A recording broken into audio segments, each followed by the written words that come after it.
We live in a world filled with words, but not all of them are true.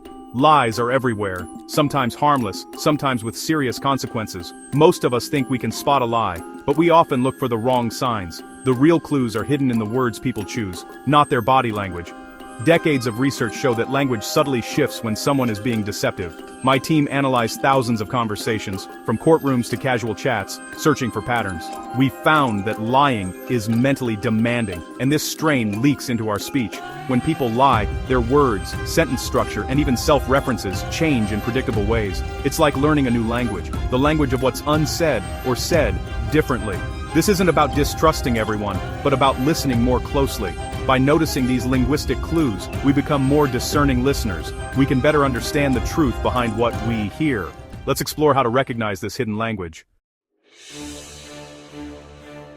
Deceptive speech often becomes simpler. Truthful people recall rich, detailed memories. Liars simplify to manage the mental load. Their sentences get shorter, and details fade. Another clue: pronouns. Truth-tellers use I and my, owning their story. Liars distance themselves, dropping personal pronouns and speaking more generally. Hesitation is another marker. Liars pause, use filler words, and sound less fluent. These three cues, simple language, fewer personal pronouns, and more hesitation, form the grammar of deception. They're not foolproof. Some people are just nervous or naturally brief.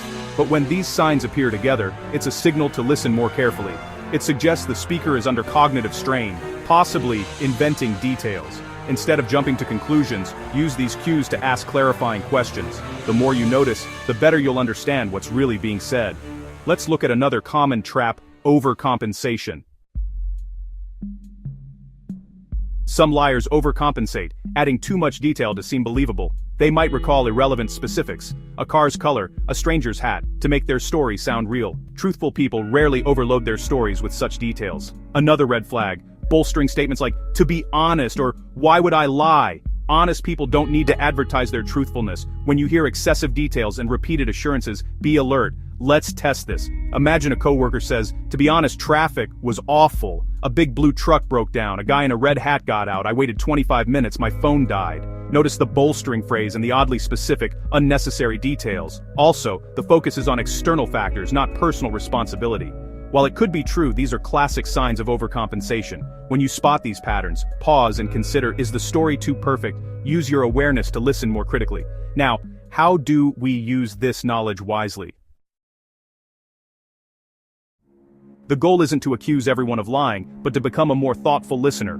Nervousness or awkwardness can mimic deceptive speech, so don't jump to conclusions. Use these cues as signals to pay closer attention, not as proof of dishonesty. Ask open-ended questions to encourage clarity and honesty.